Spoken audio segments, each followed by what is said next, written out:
ಓಂ ಶಾಂತಿ. ವಾಣಿ date 9/4/2025.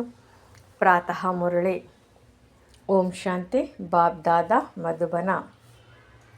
ಮಧುರ ಮಕ್ಕಳೇ, ಪ್ರತಿಯೊಬ್ಬರ ನಾಡಿಯನ್ನು ನೋಡಿ ಮೊದಲು ಅವರಿಗೆ ತಂದೆಯ ಮೇಲೆ ನಿಶ್ಚಯ ಮಾಡಿಸಿ ನಂತರ ಮುಂದುವರಿಯಿರಿ. ಪರಮಾತ್ಮನ ಮೇಲೆ ನಿಶ್ಚಯವಿಲ್ಲವೆಂದರೆ ಜ್ಞಾನ ಕೊಡುವುದು ಸಮಯ ವ್ಯರ್ಥ ಮಾಡುವುದಾಗಿದೆ. ಪ್ರಶ್ನೆ: ಯಾವ ಮುಖ್ಯ ಪುರುಷಾರ್ಥವು ಸ್ಕಾಲರ್ಶಿಪ್ಪನ್ನು ತೆಗೆದುಕೊಳ್ಳಲು ಅಧಿಕಾರಿಗಳನ್ನಾಗಿ ಮಾಡುತ್ತದೆ? ಉತ್ತರ: ಅಂತರ್ಮುಖತೆಯ ಪುರುಷಾರ್ಥ. ನೀವು ಬಹಳ ಅಂತರ್ಮುಖಿಯಾಗಿರಬೇಕು. ತಂದೆಯಂತೂ ಕಲ್ಯಾಣಕಾರಿಯಾಗಿದ್ದಾರೆ. ಕಲ್ಯಾಣಕ್ಕಾಗಿಯೇ ಸಲಹೆಯನ್ನು ಕೊಡುತ್ತಾರೆ. ಯಾರು ಅಂತರ್ಮುಖಿ ಯೋಗಿ ಮಕ್ಕಳಾಗಿದ್ದಾರೆಯೋ ಅವರೆಂದೂ ದೇಹಾಭಿಮಾನದಲ್ಲಿ ಬಂದು ಮುನಿಸಿಕೊಳ್ಳುವುದಾಗಲಿ ಜಗಳವಾಡುವುದಾಗಲಿ ಇಲ್ಲ. ಅವರ ಚಲನೆಯು ಬಹಳ ಘನತೆಯಿಂದ ಕೂಡಿರುತ್ತದೆ. ಬಹಳ ಕಡಿಮೆ ಮಾತನಾಡುತ್ತಾರೆ. ಯಜ್ಞದ ಸೇವೆಯಲ್ಲಿ ಬಹಳ ಅಭಿರುಚಿಯನ್ನಿಡುತ್ತಾರೆ. ಅವರು ಜ್ಞಾನವನ್ನು ಹೆಚ್ಚಿನದಾಗಿ ಚರ್ಚೆ ಮಾಡುವುದಿಲ್ಲ. ನೆನಪಿನಲ್ಲಿದ್ದು ಸೇವೆ ಮಾಡುತ್ತಾರೆ. ಓಂ ಶಾಂತಿ. ಬಹಳ ಮಟ್ಟಿಗೆ ನೋಡಿದಾಗ ಪ್ರದರ್ಶನಿ ಸೇವೆಯ ಸಮಾಚಾರವು ಬರುತ್ತದೆ. ಅದರಲ್ಲಿ ಮೂಲ ಮಾತು ತಂದೆಯ ಪರಿಚಯವಾಗಿದೆ. ತಂದೆಯ ಮೇಲೆ ಪೂರ್ಣ ನಿಶ್ಚಯವಾಗದ ಹೊರತು ಉಳಿದಂತೆ ಏನೆಲ್ಲ ತಿಳಿಸುತ್ತೀರಿ ಅದು ಅವರ ಬುದ್ಧಿಯಲ್ಲಿ ಕುಳಿತುಕೊಳ್ಳುವುದು ಕಷ್ಟವಾಗುತ್ತದೆ. ಭಲೆ ಚೆನ್ನಾಗಿದೆ ಎಂದು ಹೇಳುತ್ತಾರೆ. ತಂದೆಯ ಪರಿಚಯವಿಲ್ಲವೆಂದರೆ ಮೊದಲು ತಂದೆಯ ಪರಿಚಯ ಕೊಡಬೇಕಾಗಿದೆ. ತಂದೆಯ ಮಹಾವಾಕ್ಯವಾಗಿದೆ, ನನ್ನನ್ನು ನೆನಪು ಮಾಡಿ, ನಾನೇ ಪತಿತ ಪಾವನನಾಗಿದ್ದೇನೆ. ನನ್ನನ್ನು ನೆನಪು ಮಾಡುವುದರಿಂದ ಪತಿತರಿಂದ ಪಾವನರಾಗಿ ಬಿಡುತ್ತೀರಿ. ಇದು ಮುಖ್ಯ ಮಾತಾಗಿದೆ. ಭಗವಂತನು ಒಬ್ಬರೇ ಆಗಿದ್ದಾರೆ. ಅವರೇ ಪತಿತ ಪಾವನನಾಗಿದ್ದಾರೆ. ಅಲ್ಲದೆ ಜ್ಞಾನ ಸಾಗರ ಸುಖದ ಸಾಗರನಾಗಿದ್ದಾರೆ. ಅವರೇ ಶ್ರೇಷ್ಠಾತಿ ಶ್ರೇಷ್ಠನಾಗಿದ್ದಾರೆ. ಈ ಮಾತು ನಿಶ್ಚಯವಾಗಿ ಬಿಟ್ಟರೆ ಭಕ್ತಿ ಮಾರ್ಗದ ಯಾವ ಗೀತಾ ಭಾಗವತ್ ವೇದಶಾಸ್ತ್ರಗಳಿವೆಯೋ ಎಲ್ಲವೂ ಖಂಡನೆಯಾಗಿ ಬಿಡುವುದು. ಭಗವಂತನು ಸ್ವತಃ ತಿಳಿಸುತ್ತಾರೆ, ಈ ಶಾಸ್ತ್ರಗಳನ್ನು ನಾನು ತಿಳಿಸಲಿಲ್ಲ. ನನ್ನ ಜ್ಞಾನವು ಶಾಸ್ತ್ರಗಳಲ್ಲಿಲ್ಲ. ಅದು ಭಕ್ತಿ ಮಾರ್ಗದ ಜ್ಞಾನವಾಗಿದೆ. ನಾನಂತೂ ಜ್ಞಾನವನ್ನು ನೀಡಿ ಸದ್ಗತಿ ಮಾಡಿ ಹೊರಟು ಹೋಗುತ್ತೇನೆ.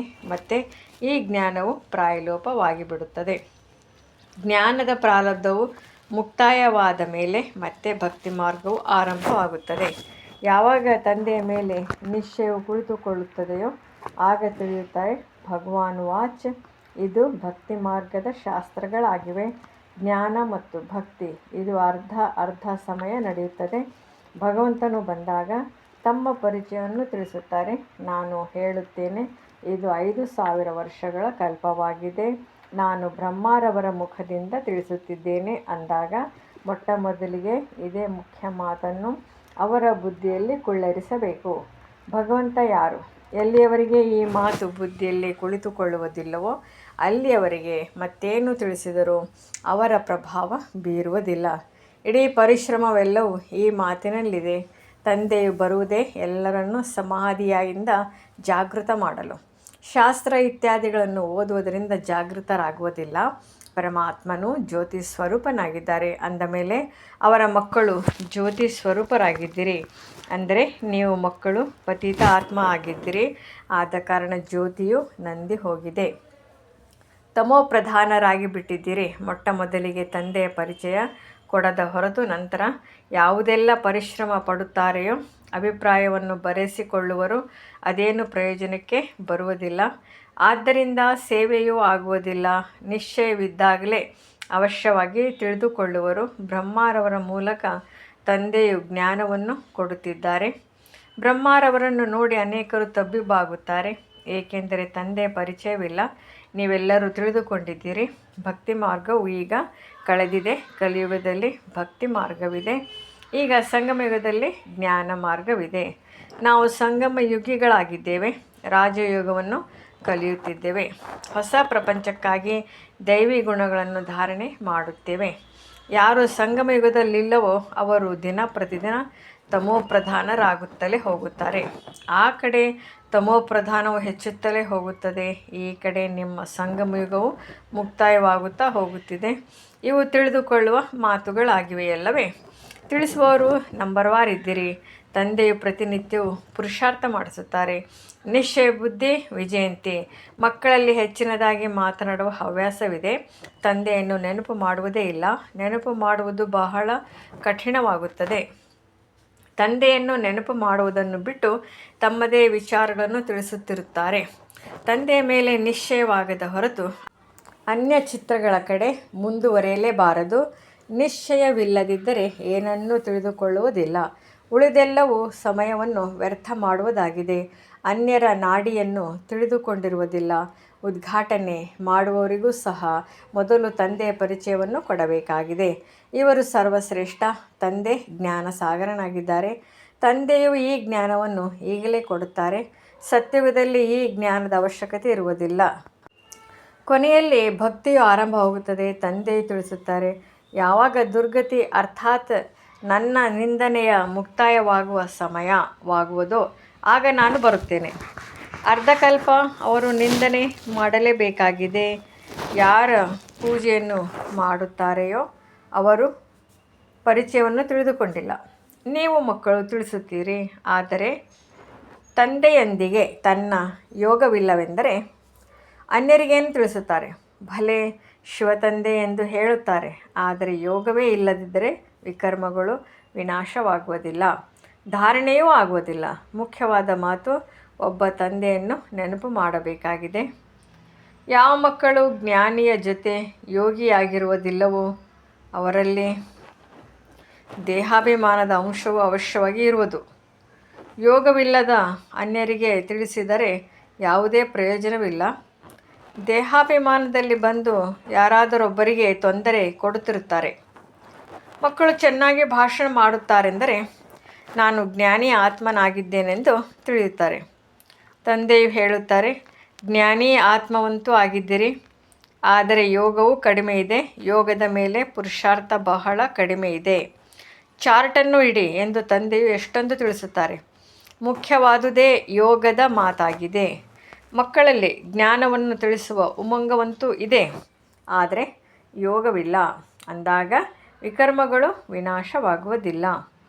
ಮತ್ತೇನು ಪದವಿಯನ್ನು ಪಡೆಯುತ್ತಾರೆ? ಯೋಗದಲ್ಲಿ ಬಹಳ ಮಕ್ಕಳು ಅನುತ್ತೀರ್ಣರಾಗುತ್ತಾರೆ. ನಾವು 100% ಇದ್ದೇವೆಂದು ತಿಳಿಯುತ್ತಾರೆ. ಆದರೆ ತಂದೆ ತಿಳಿಸುತ್ತಾರೆ, 2% ಸಹ ಇಲ್ಲ. ಈ ಬ್ರಹ್ಮರವರು ಸಹ ತಮ್ಮ ಅನುಭವವನ್ನು ತಿಳಿಸುತ್ತಾರೆ. ಭೋಜನವನ್ನು ಮಾಡುವ ಸಮಯದಲ್ಲಿ ನೆನಪಿನಲ್ಲಿರುತ್ತೇನೆ, ಮತ್ತೆ ಮರೆತು ಹೋಗುತ್ತೇನೆ. ಸ್ನಾನ ಮಾಡುವಾಗಲೂ ಸಹ ತಂದೆಯನ್ನು ನೆನಪು ಮಾಡುತ್ತೇನೆ. ಭಲೆ ಅವರ ಮಗುವಾಗಿದ್ದೇನೆ, ಆದರೂ ಸಹ ಅವರ ನೆನಪು ಮರೆತು ಹೋಗುತ್ತದೆ. ನೀವು ತಿಳಿದುಕೊಂಡಿದ್ದೀರಿ, ಇವರು ನಂಬರ್ 1ನಲ್ಲಿ ಹೋಗುವರಿದ್ದಾರೆ. ಅಂದ ಮೇಲೆ ಜ್ಞಾನ ಮತ್ತು ಯೋಗವು ಅವಶ್ಯವಾಗಿ ಸರಿಯಾಗಿರುವುದು. ಆದರೂ ಸಹ ತಂದೆಯು ತಿಳಿಸುತ್ತಾರೆ, ಯೋಗದಲ್ಲಿ ಬಹಳ ಪರಿಶ್ರಮವಿದೆ. ಪ್ರಯತ್ನಪಟ್ಟು ನೋಡಿ, ನಂತರ ಅನುಭವವನ್ನು ತಿಳಿದುಕೊಳ್ಳಿ. ಬಟ್ಟೆಯನ್ನು ಹೊಲಿಯುವಾಗಲೂ ಸಹ ನೋಡಿಕೊಳ್ಳಬೇಕು, ನಾನು ತಂದೆಯ ನೆನಪಿನಲ್ಲಿರುತ್ತೇನೆಯೇ? ಅವರ ಬಹಳ ಮಧುರ ಪ್ರಿಯತಮನಾಗಿದ್ದಾರೆ. ಅವರನ್ನು ಎಷ್ಟು ನೆನಪು ಮಾಡುತ್ತೇವೆಯೋ ಅಷ್ಟು ನಮ್ಮ ವಿಕರ್ಮಗಳು ವಿನಾಶವಾಗುತ್ತವೆ. ನಾವು ಸತೋಪ್ರಧಾನರಾಗಿ ಬಿಡುತ್ತೇವೆ. ತಮ್ಮನ್ನು ನೋಡಿಕೊಳ್ಳಬೇಕು. ನಾನು ಎಷ್ಟು ಸಮಯ ನೆನಪಿನಲ್ಲಿರುತ್ತೇನೆ ಮತ್ತು ತಂದೆಗೆ ಫಲಿತಾಂಶವನ್ನು ತಿಳಿಸಬೇಕು. ನೆನಪಿನಲ್ಲಿದ್ದಾಗಲೇ ಕಲ್ಯಾಣವಾಗುವುದು. ಬಾಕಿ ಹೆಚ್ಚಿನದಾಗಿ ತಿಳಿಸುವುದರಿಂದ ಕಲ್ಯಾಣವಾಗುವುದಿಲ್ಲ. ಏನನ್ನೂ ತಿಳಿದುಕೊಳ್ಳುವುದಿಲ್ಲ. ಮೊದಲನೇ ಅಂಕಿ ಇಲ್ಲದ ಕೆಲಸವೇನೂ ನಡೆಯುತ್ತದೆ. ಅಂಕೆಯೇ ಗೊತ್ತಿಲ್ಲವೆಂದರೆ ಅದರ ಪಕ್ಕದಲ್ಲಿರುವ ಬಿಂದುವು ಅಂದರೆ 0 ಬಿಂದುವೇ ಆಗಿಬಿಡುತ್ತದೆ. ಅಂಕೆಯ ಜೊತೆಯಲ್ಲಿ ಬಿಂದುವನ್ನು ಹಾಕುವುದರಿಂದ ಲಾಭವಾಗುತ್ತದೆ. ಯೋಗವಿಲ್ಲವೆಂದರೆ ಇಡೀ ದಿನ ಸಮಯವನ್ನು ವ್ಯರ್ಥ ಮಾಡುತ್ತಿರುತ್ತಾರೆ. ಇವರೇನು ಪದವಿಯನ್ನು ಪಡೆಯುತ್ತಾರೆಂದು ತಂದೆಗೆ ದಯೆ ಬರುತ್ತದೆ. ಅದೃಷ್ಟದಲ್ಲಿಲ್ಲದಿದ್ದರೆ ತಂದೆಯು ತಾನೇ ಏನು ಮಾಡುವರು? ತಂದೆಯು ಪದೇ ಪದೇ ತಿಳಿಸುತ್ತಾರೆ, ಮಕ್ಕಳೇ, ದೈವಿ ಗುಣಗಳನ್ನು ಚೆನ್ನಾಗಿ ಧಾರಣೆ ಮಾಡಿಕೊಳ್ಳಿ. ತಂದೆಯ ನೆನಪಿನಲ್ಲಿರಿ. ನೆನಪು ಮಾಡುವುದು ಅತ್ಯವಶ್ಯಕವಾಗಿದೆ. ನೆನಪಿನೊಂದಿಗೆ ಪ್ರೀತಿ ಇದ್ದಾಗಲೇ ಶ್ರೀಮತದಂತೆ ನಡೆಯುತ್ತೀರಿ. ಪ್ರಜೆಗಳಂತೂ ಅನೇಕರಾಗುವರು. ಲಕ್ಷ್ಮೀನಾರಾಯಣರಾಗುವುದಕ್ಕಾಗಿಯೇ ನೀವಿಲ್ಲಿಗೆ ಬಂದಿದ್ದೀರಿ. ಇದರಲ್ಲಿಯೇ ಪರಿಶ್ರಮವಿದೆ. ಭಲೆ ಸ್ವರ್ಗದಲ್ಲಿ ಹೋಗುತ್ತೀರಿ, ಆದರೆ ಶಿಕ್ಷೆಯನ್ನು ಅನುಭವಿಸಿ ಕೊನೆಯಲ್ಲಿ ಬಂದು ಸ್ವಲ್ಪ ಪದವಿಯನ್ನು ಪಡೆಯುತ್ತೀರಿ. ತಂದೆಯು ಎಲ್ಲ ಮಕ್ಕಳನ್ನು ತಿಳಿದುಕೊಂಡಿದ್ದಾರಲ್ಲವೇ?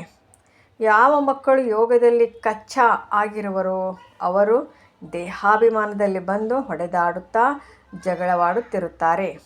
ಯಾರು ಪಕ್ಕಾ ಆಗಿರುವರೋ ಅವರ ಚಲನೆಯು ಬಹಳ ಘನತೆ ಮರ್ಯಾದಾಪೂರ್ವಕವಾಗಿರುವುದು. ಬಹಳ ಕಡಿಮೆ ಮಾತನಾಡುತ್ತಾರೆ. ಅವರಿಗೆ ಯಜ್ಞ ಸೇವೆಯಲ್ಲಿ ಮೂಳೆ ಮೂಳೆಗಳು ಸವೆದರೂ ಪರವಾಗಿಲ್ಲ ಎನ್ನುವಷ್ಟು ರುಚಿ ಇರುವುದು. ಇಂಥವರು ಕೆಲವರಿದ್ದಾರೆ.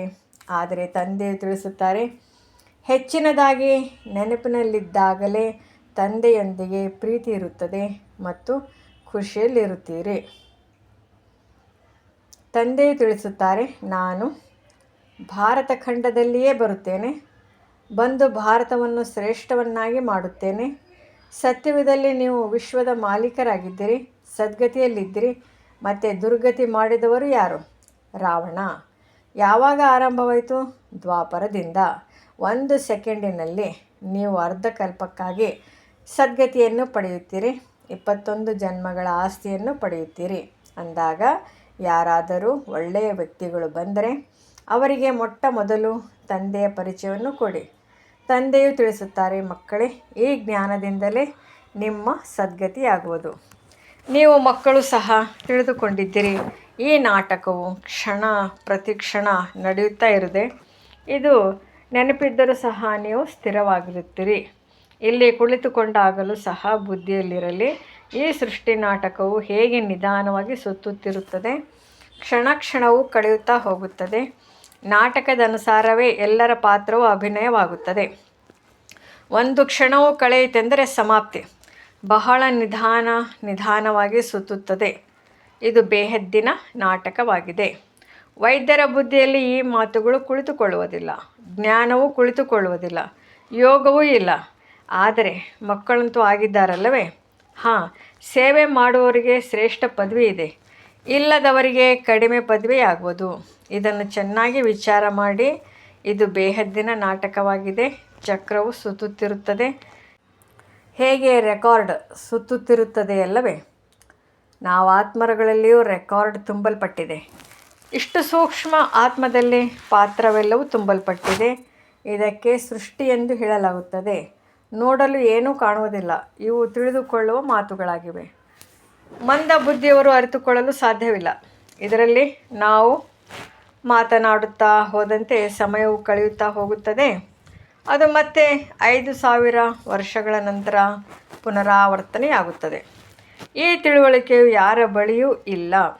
ಯಾರು ಮಹಾರಥಿಗಳಾಗಿದ್ದಾರೆಯೋ ಅವರು ಪದೇ ಪದೇ ಈ ಮಾತುಗಳ ಮೇಲೆ ಗಮನ ಕೊಟ್ಟು ತಿಳಿಸುತ್ತಿರುತ್ತಾರೆ. ಆದ್ದರಿಂದ ತಂದೆಯು ತಿಳಿಸುತ್ತಾರೆ, ಮೊಟ್ಟ ಮೊದಲಿಗೆ ತಂದೆಯ ನೆನಪಿನ ಗಂಟನ್ನು ಹಾಕಿಕೊಳ್ಳಿ. ನನ್ನನ್ನು ನೆನಪು ಮಾಡಿ. ಆತ್ಮವು ಈಗ ಮನೆಗೆ ಹೋಗಬೇಕಾಗಿದೆ. ದೇಹದ ಎಲ್ಲ ಸಂಬಂಧಗಳನ್ನು ಬಿಡಬೇಕಾಗಿದೆ. ಎಷ್ಟು ಸಾಧ್ಯವೋ ಅಷ್ಟು ತಂದೆಯನ್ನು ನೆನಪು ಮಾಡುತ್ತಾ ಇರಿ. ಈ ಪುರುಷಾರ್ಥವು ಗುಪ್ತವಾಗಿದೆ. ತಂದೆಯು ಸಲಹೆ ನೀಡುತ್ತಾರೆ, ಮೊಟ್ಟ ಮೊದಲಿಗೆ ತಂದೆಯ ಪರಿಚಯವನ್ನೇ ಕೊಡಿ. ಕಡಿಮೆ ನೆನಪು ಮಾಡಿದರೆ ಕಡಿಮೆ ಪರಿಚಯವನ್ನೇ ಕೊಡುತ್ತೀರಿ. ಮೊದಲಿಗೆ ತಂದೆಯ ಪರಿಚಯವು ಬುದ್ಧಿಯಲ್ಲಿ ಕುಳಿತುಕೊಳ್ಳಲಿ. ತಿಳಿಸಿಕೊಡಿ. ಈಗ ಅವಶ್ಯವಾಗಿ ಅವರು ನಮ್ಮ ತಂದೆಯಾಗಿದ್ದಾರೆ ಎಂಬುದನ್ನು ಬರೆಯಿರಿ. ದೇಹ ಸಹಿತವಾಗಿ ಎಲ್ಲವನ್ನು ಬಿಟ್ಟು ಒಬ್ಬ ತಂದೆಯನ್ನು ನೆನಪು ಮಾಡಬೇಕಾಗಿದೆ. ನೆನಪಿನಿಂದಲೇ ನೀವು ತಮೋಪ್ರಧಾನರಿಂದ ಸತೋಪ್ರಧಾನರಾಗುತ್ತೀರಿ. ಮುಕ್ತಿಧಾಮ. ಜೀವನ್ಮುಕ್ತಿಧಾಮದಲ್ಲಿ ದುಃಖ ನೋವಿನ ಮಾತೇ ಇರುವುದಿಲ್ಲ. ದಿನ ಪ್ರತಿದಿನ ಕಳೆದಂತೆ ಒಳ್ಳೊಳ್ಳೆಯ ಮಾತುಗಳನ್ನು ತಿಳಿಸಲಾಗುತ್ತದೆ. ಪರಸ್ಪರದಲ್ಲಿಯೂ ಇವೇ ಮಾತುಗಳನ್ನಾಡಿ ಯೋಗ್ಯರಾಗಬೇಕಲ್ಲವೇ? ಬ್ರಾಹ್ಮಣರಾಗಿ ತಂದೆಯ ಆತ್ಮಿಕ ಸೇವೆ ಮಾಡದಿದ್ದರೆ ಅವರಿಂದೇನು ಪ್ರಯೋಜನ? ವಿದ್ಯೆಯನ್ನು ಬಹಳ ಚೆನ್ನಾಗಿ ಧಾರಣೆ ಮಾಡಿಕೊಳ್ಳಬೇಕು. ತಂದೆಗೆ ಗೊತ್ತಿದೆ, ಅನೇಕರು ಇಂಥವರಿದ್ದಾರೆ. ಅವರಿಗೆ ಒಂದು ಅಕ್ಷರವೂ ಧಾರಣೆಯಾಗುವುದಿಲ್ಲ. ಯಥಾರ್ಥ ರೀತಿಯಿಂದ ತಂದೆಯನ್ನು ನೆನಪು ಮಾಡುವುದಿಲ್ಲ. ರಾಜ ರಾಣಿಯ ಪದವಿಯನ್ನು ಪಡೆಯುವುದರಲ್ಲಿ ಪರಿಶ್ರಮವಿದೆ. ಯಾರು ಪರಿಶ್ರಮ ಪಡುವರೋ ಅವರೇ ಶ್ರೇಷ್ಠ ಪದವಿಯನ್ನು ಪಡೆಯುತ್ತಾರೆ. ಪರಿಶ್ರಮ ಪಟ್ಟಾಗಲೇ ರಾಜಧಾನಿಯಲ್ಲಿ ಬರಲು ಸಾಧ್ಯ. ಮೊಟ್ಟ ಮೊದಲು ಬರುವವರಿಗೆ ಸ್ಕಾಲರ್ಶಿಪ್ ಸಿಗುತ್ತದೆ. ಈ ಲಕ್ಷ್ಮೀನಾರಾಯಣರು ಸ್ಕಾಲರ್ಶಿಪ್ ತೆಗೆದುಕೊಂಡಿದ್ದಾರೆ. ಇವರ ನಂತರ ನಂಬರ್ ವಾರ್ ಇದ್ದಾರೆ. ಇದು ಬಹಳ ದೊಡ್ಡ ಪರೀಕ್ಷೆಯಾಗಿದೆ ಅಲ್ಲವೇ? ಸ್ಕಾಲರ್ಶಿಪ್ ತೆಗೆದುಕೊಂಡಿರುವವರದೇ ಮಾಲೆಯಾಗಿದೆ. ಅಷ್ಟರತ್ನಗಳಿದ್ದಾರಲ್ಲವೇ? ಮೊದಲು 8, ನಂತರ 100, ನಂತರ 16,000 ಅಂದಾಗ ಮಾಲೆಯಲ್ಲಿ ಪೂರ್ಣಿಸಲ್ಪಡಲು ಎಷ್ಟೊಂದು ಪುರುಷಾರ್ಥ ಮಾಡಬೇಕು. ಅಂತರ್ಮುಖಿಯಾಗಿರುವ ಪುರುಷಾರ್ಥ ಮಾಡುವುದರಿಂದ ಸ್ಕಾಲರ್ಶಿಪ್ ತೆಗೆದುಕೊಳ್ಳಲು ಅಧಿಕಾರಿಗಳಾಗಿಬಿಡುತ್ತೀರಿ. ನೀವು ಬಹಳ ಅಂತರ್ಮುಖಿಯಾಗಿರಬೇಕಲ್ಲವೇ? ತಂದೆಯಂತೂ ಕಲ್ಯಾಣಕಾರಿಯಾಗಿದ್ದಾರೆ ಅಂದಾಗ ಕಲ್ಯಾಣಕ್ಕಾಗಿಯೇ ಸಲಹೆಯನ್ನು ನೀಡುತ್ತಿರುತ್ತಾರೆ. ಇಡೀ ಪ್ರಪಂಚದ ಕಲ್ಯಾಣವಾಗುವುದಿದೆ. ಆದರೆ ನಂಬರ್ ವಾರ್, ನೀವಿಲ್ಲಿ ತಂದೆಯ ಬಳಿ ಓದುವುದಕ್ಕಾಗಿಯೇ ಬಂದಿದ್ದೀರಿ. ನಿಮ್ಮಲ್ಲಿಯೂ ಯಾರು ಒಳ್ಳೆಯ ವಿದ್ಯಾರ್ಥಿಗಳಾಗಿದ್ದಾರೆಯೋ ಅವರು ವಿದ್ಯೆಯ ಮೇಲೆ ಗಮನ ಕೊಡುತ್ತಾರೆ. ಇನ್ನು ಕೆಲವರು ಸ್ವಲ್ಪವೂ ಗಮನ ಕೊಡುವುದಿಲ್ಲ. ಭಾಗ್ಯದಲ್ಲಿದ್ದರೆ ಸಿಗುವುದೆಂದು ತಿಳಿದುಕೊಳ್ಳುವವರು ಅನೇಕರಿದ್ದಾರೆ. ವಿದ್ಯೆಯ ಲಕ್ಷ್ಯವೇ ಇಲ್ಲ. ಆದ್ದರಿಂದ ಮಕ್ಕಳು ನೆನಪಿನ ಚಾರ್ಟನ್ನು ಇಟ್ಟುಕೊಳ್ಳಬೇಕಾಗಿದೆ. ನಾವೀಗ ಹಿಂತಿರುಗಿ ಮನೆಗೆ ಹೋಗಬೇಕಾಗಿದೆ. ಜ್ಞಾನವನ್ನು ಇಲ್ಲಿಯೇ ಬಿಟ್ಟು ಹೋಗುತ್ತೀರಿ. ಜ್ಞಾನದ ಪಾತ್ರವು ಇಲ್ಲಿಯೇ ಮುಕ್ತಾಯವಾಗುತ್ತದೆ. ಇಷ್ಟು ಚಿಕ್ಕದಾದ ಆತ್ಮದಲ್ಲಿ ಎಷ್ಟೊಂದು ಪಾತ್ರವಿದೆ. ಆಶ್ಚರ್ಯವಲ್ಲವೇ? ಇದು ಅವಿನಾಶಿ ನಾಟಕವಾಗಿದೆ. ಹೀಗೆ ನೀವು ಅಂತರ್ಮುಖಿಯಾಗಿ ತಮ್ಮೊಂದಿಗೆ ಮಾತನಾಡಿಕೊಳ್ಳುತ್ತಾ ಇರಿ. ಆಗ ನಿಮಗೆ ತಂದೆಯು ಬಂದು ಇಂತಹ ಮಾತುಗಳನ್ನು ತಿಳಿಸುತ್ತಾರೆಂದು ಬಹಳ ಖುಷಿ ಇರುವುದು. ನಾಟಕದಲ್ಲಿ ಒಬ್ಬೊಬ್ಬ ಮನುಷ್ಯನ ಒಂದೊಂದು ವಸ್ತುವಿನ ಪಾತ್ರವು ನಿಗದಿಯಾಗಿದೆ. ಇದಕ್ಕೆ ಅಂತ್ಯವಿಲ್ಲವೆಂದು ಹೇಳುವಂತಿಲ್ಲ. ಅಂತ್ಯವನ್ನು ಹೊಂದುತ್ತದೆ, ಆದರೆ ಇದು ಅನಾದಿಯಾಗಿದೆ. ಇಷ್ಟೊಂದು ವಸ್ತುಗಳಿವೆ. ಇದಕ್ಕೆ ಸೃಷ್ಟಿ ಎಂದು ಹೇಳುವುದೇ ಈಶ್ವರನ ಸೃಷ್ಟಿ ಎಂದು ಹೇಳುವಂತಿಲ್ಲ. ಏಕೆಂದರೆ ಅವರು ತಿಳಿಸುತ್ತಾರೆ, ಮಕ್ಕಳೇ, ಇದರಲ್ಲಿ ನನ್ನ ಪಾತ್ರವೂ ಇದೆ. ಒಳ್ಳೆಯದು, ಮಧುರ, ಅತಿ ಮಧುರ, ಅಗಲಿ ಹೋಗಿ ಮರಳಿ ಸಿಕ್ಕಿದ ಮಕ್ಕಳ ಪ್ರತಿ ಮಾತಾ ಪಿತಾ ಬಾಬ್ದಾದಾರವರ ನೆನಪು, ಪ್ರೀತಿ ಹಾಗೂ ಸುಪ್ರಭಾತ. ಆತ್ಮೀಯ ಮಕ್ಕಳಿಗೆ ಆತ್ಮೀಯ ತಂದೆಯ ನಮಸ್ತೆ. ಧಾರಣೆಗಾಗಿ ಮುಖ್ಯ ಸಾರ. ಮೊದಲನೇದು, ಯೋಗದಲ್ಲಿ ಬಹಳ ಪರಿಶ್ರಮವಿದೆ. ಪ್ರಯತ್ನಪಟ್ಟು ನೋಡಿಕೊಳ್ಳಬೇಕು. ಕರ್ಮದಲ್ಲಿ ಎಷ್ಟು ಸಮಯ ತಂದೆಯ ನೆನಪಿನಲ್ಲಿರುತ್ತೇವೆ. ನೆನಪಿನಲ್ಲಿರುವುದರಲ್ಲಿಯೇ ಕಲ್ಯಾಣವಿದೆ. ಮಧುರವಾದ ಪ್ರಿಯತಮನನ್ನು ಬಹಳ ಪ್ರೀತಿಯಿಂದ ನೆನಪು ಮಾಡಬೇಕಾಗಿದೆ. ನೆನಪಿನ ಚಾರ್ಟನ್ನಿಡಬೇಕಾಗಿದೆ. ಎರಡನೇದು, ಸೂಕ್ಷ್ಮ ಬುದ್ಧಿಯಿಂದ ಈ ನಾಟಕದ ರಹಸ್ಯವನ್ನು ತಿಳಿದುಕೊಳ್ಳಬೇಕಾಗಿದೆ. ಇದು ಬಹಳ ಬಹಳ ಕಲ್ಯಾಣಕಾರಿ ನಾಟಕವಾಗಿದೆ. ಇದರಲ್ಲಿ ನಾವು ಏನು ಮಾತನಾಡುತ್ತೇವೆಯೋ ಅಥವಾ ಮಾಡುತ್ತೇವೆಯೋ ಅದು ಪುನಃ 5,000 ವರ್ಷಗಳ ನಂತರವೇ ಪುನರಾವರ್ತನೆಯಾಗುವುದು. ಇದನ್ನು ಯಥಾರ್ಥವಾಗಿ ತಿಳಿದುಕೊಂಡು ಖುಷಿಯಾಗಿರಬೇಕಾಗಿದೆ. ವರದಾನ: ತಮ್ಮ ಶ್ರೇಷ್ಠ ಜೀವನದ ಮೂಲಕ ಪರಮಾತ್ಮ ಜ್ಞಾನದ ಪ್ರತ್ಯಕ್ಷ ಪ್ರೂಫ್ ಕೊಡುವಂತಹ ಮಾಯಾ ಪ್ರೂಫ್ ಭವ. ಸ್ವಯಂಗೆ ಪರಮಾತ್ಮ ಜ್ಞಾನದ ಪ್ರತ್ಯಕ್ಷ ಪ್ರಮಾಣ ಅಥವಾ ಪ್ರೂಫ್ ಎಂದು ತಿಳಿಯುವುದರಿಂದ ಮಾಯಾ ಪ್ರೂಫ್ ಆಗಿಬಿಡುವಿರಿ. ನಿಮ್ಮ ಶ್ರೇಷ್ಠ ಪವಿತ್ರ ಜೀವನ ಪ್ರತ್ಯಕ್ಷ ಪ್ರಮಾಣವಾಗಿದೆ. ಎಲ್ಲಕ್ಕಿಂತ ದೊಡ್ಡ ಅಸಂಭವದಿಂದ ಸಂಭವವಾಗುವಂತಹ ಮಾತು. ಪ್ರವೃತ್ತಿಯಲ್ಲಿದ್ದು ಪರವೃತ್ತಿಯಲ್ಲಿರುವುದು. ದೇಹ ಮತ್ತು ದೇಹದ ಪ್ರಪಂಚದಿಂದ ಸಂಬಂಧಗಳಿಂದ ನ್ಯಾರ ಇರುವುದು. ಹಳೆಯ ಶರೀರದ ಕಣ್ಣುಗಳಿಂದ ಹಳೆಯ ಪ್ರಪಂಚದ ವಸ್ತುಗಳನ್ನು ನೋಡುತ್ತಿದ್ದರೂ ನೋಡದೇ ಇರುವುದು. ಅರ್ಥಾತ್ ಸಂಪೂರ್ಣ ಜೀವನದಲ್ಲಿ ನಡೆಯುವುದು ಇದೇ ಪರಮಾತ್ಮನನ್ನು ಪ್ರತ್ಯಕ್ಷ ಮಾಡುವಂತಹ ಅಥವಾ ಮಾಯಾ ಪ್ರೂಫ್ ಆಗುವಂತಹ ಸಹಜ ಸಾಧನೆಯಾಗಿದೆ. ಸ್ಲೋಗನ್: ಎಚ್ಚರಿಕೆ ರೂಪಿ ಚೌಕಿದಾರ್ ಸರಿಯಾಗಿದ್ದರೆ ಅತೀಂದ್ರಿಯ ಸುಖದ ಖಜಾನೆಯನ್ನು ಕಳೆದುಕೊಳ್ಳಲು ಸಾಧ್ಯವಿಲ್ಲ. ಅವ್ಯಕ್ತ ಸೂಚನೆ: ಕಂಬೈನ್ಡ್ ರೂಪದ ಸ್ಮೃತಿಯಿಂದ ಸದಾ ವಿಜಯಿಯಾಗಿರಿ. ತಂದೆಯಂತೂ ಜೊತೆಗಾರರನ್ನಾಗಿ ಮಾಡಿಕೊಂಡಿದ್ದೀರಿ. ಈಗ ಅವರನ್ನು ಕಂಬೈನ್ಡ್ ರೂಪದಲ್ಲಿ ಅನುಭವ ಮಾಡಿ ಮತ್ತು ಈ ಅನುಭವವನ್ನು ಪದೇ ಪದೇ ಸ್ಮೃತಿಯಲ್ಲಿ ತರುತ್ತಾ ಸ್ಮೃತಿ ಸ್ವರೂಪರಾಗಿಬಿಡಿ.